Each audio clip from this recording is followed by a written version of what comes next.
Mukhang napasubo na si Putin. Opisyal nang nilagdaan ni Donald Trump ang kautusan na nag-aalis ng anumang pagbabawal sa paggamit ng armas ng Amerika laban sa teritoryo ng Rusya. Hinikayat din ni Donald Trump ang militar ng Amerika na makipagtulungan sa sandatahang lakas ng Ukraine para sa mga pag-atake sa enerhiya at langis na infrastruktura ng Russian Federation. Ayon sa Wall Street Journal ngayong araw, magbibigay ang Estados Unidos ng impormasyon sa Ukraine para sa malalayong pag-atake ng mga misil sa infrastruktura ng enerhiya ng Rusya. Ngayon, kasalukuyang pinag-iisipan ng administrasyon ni Donald Trump ang desisyon na magbigay sa Kyiv ng mas makapangyarihang uri ng armas na magpapahintulot na tamaan ang mas malawak na hanay ng mga target sa teritoryo ng Rusya. At bukod sa mga Tomahawk na missile, pinag-uusapan din ang iba pang mga medyo kawili-wiling opsyon. Kasabay nito, hayagang sinabi ngayon ni Volodymyr Zelensky na hanggang ngayon, tanging mga armas ng Ukraine lang ang ginamit ng Ukraine sa pag-atake sa teritoryo ng Rusya. Pero simula ngayon, lilipad na rin ang mga Amerikanong misil papunta sa Rusya. At ito ang resulta ng kanyang pagpupulong kay Donald Trump. Ako si Alexi Pechi. Oktubre 2 ngayon sa ating kalendaryo. Talakayin natin ngayon ang ilang impormasyon ukol sa mga armas na gustong ibigay ng mga Amerikano, bukod sa Tomahawk at ang ibig sabihin ng pagpapalawak. Pinalawak na palitan ng impormasyon sa paniniktik. Bago tayo magsimula sa episode na ito, hinihiling ko sa inyo na mag-subscribe sa channel na ito, mag-like kayo, mag-iwan ng kahit anong komento sa episode na ito. Malaki ang tulong nito sa pagpapalaganap ng video sa YouTube at lubos akong nagpapasalamat. Kung gusto ninyong suportahan ang trabaho ng YouTube channel na ito, maaari ninyong gawin ito sa pamamagitan ng kahit anong donasyon gamit ang mga link at detalye sa description ng video na ito. Nakasulat doon na suportahan ang YouTube channel ni Alexi Pechi sa pinakakomportabling paraan para sa inyo. May sponsorship sa YouTube, Patreon, PayPal, Buy Me a Coffee, detalye ng bangko at crypto wallet. Piliin lang ang pinakakomportabling opsyon. Magpapasalamat ako sa kahit anong suporta na maibibigay ninyo. Suporta. Ayon sa Wall Street Journal, sinabi ng mga source mula White House na inaprubahan kamakailan ni Pangulong Donald Trump ang partisipasyon ng United States Intelligence at Pentagon para tumulong sa Ukraine sa paghahanda ng long-range na pag-atake. Simula ngayon, inatasan ni Trump ang American Intelligence at Department of Defense na makipagtulungan sa sandatahang lakas ng Ukraine para i-coordinate ang pag-atake laban sa Russia. Kasabay nito, nanawagan din ang mga opisyal ng Amerika sa mga kaalyado nila. Ang ideya ni Trump ay hindi lang magbigay ng armas ang NATO sa Ukraine, kundi dapat buuring suportahan ang sandatahang lakas ng Ukraine sa pag-atake sa mga Ruso. At naiintindihan mo ba, ang pagpapalawak ng palitan ng impormasyon sa paniniktik sa Kyiv ay huling patunay na pinalalalim ni Trump ang suporta niya sa Ukraine. Matapos mabigo ang kanyang mga pagtatangka na itulak ang usapang pangkapayapaan kay baliw na diktador Putin.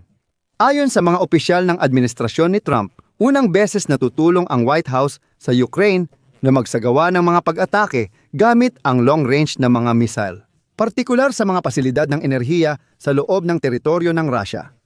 Inuulit ko, hindi sa mga pasilidad militar, kundi sa mga pasilidad ng enerhiya mismo. Ibig sabihin, kinilala ng White House ang bisa ng taktika ng Ukraine sa pag-atake sa mga oil refinery ng Russia at sa kabuuan sa sektor ng langis ng bansang iyon.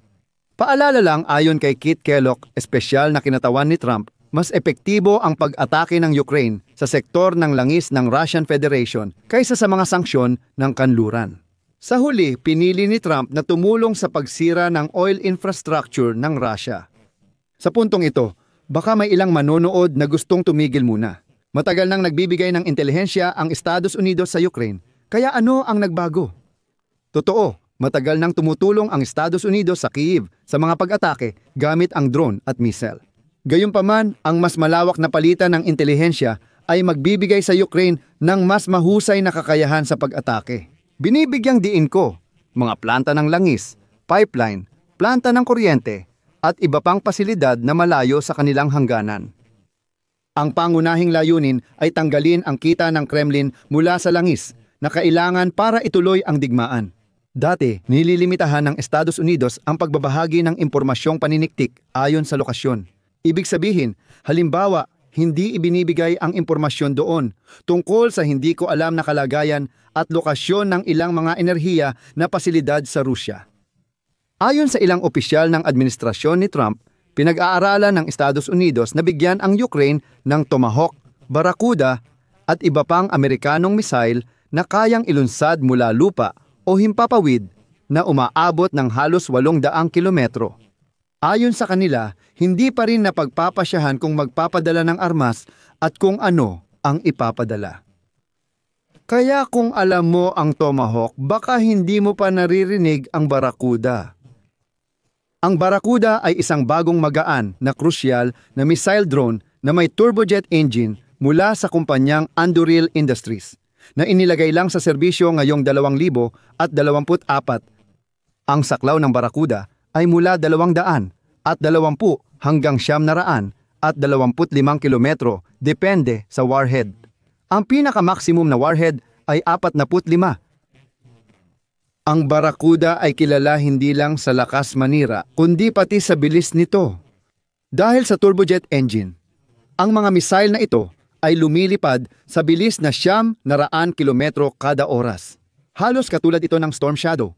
Isa pang bentahe, ang missile drone na ito pwedeng ilunsad mula sa iba't ibang plataporma. Ayon sa website ng gumawa, pwedeng ilunsad ang mga missile na ito mula sa High Mobility Artillery Rocket System. Bukod dito, ang mga missile na ito ay pwedeng ilunsad mula F-16 jet fighter, kaya isa itong jet-propelled drone. Siyempre, hindi mo matitira ang malalaking target gamit ang missile na ito. Tamang-tama ito para sa mga target gaya ng planta ng langis, istasyon, substation o transformer. Mabilis, maliksi at sapat ang pinsala. Hindi nakakayanan ng Russia ngayon ang mababagal na Ukrainian na drone at ang Barracuda ay ilang ulit na mas mabilis, kaya maaari nitong pabilisin ng husto ang pagkasira ng sektor ng langis ng Russia.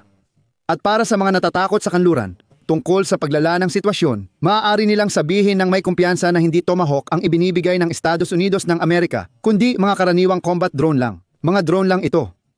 Ngayon, ang pinagsamang datos mula sa intelihensya at makapangyarihang armas ay mas malaki ang epekto kaysa dati. Ang mga pag-atake ng Ukraine sa Russia ay mas nagpapalala ng pinsala sa enerhiyang infrastruktura.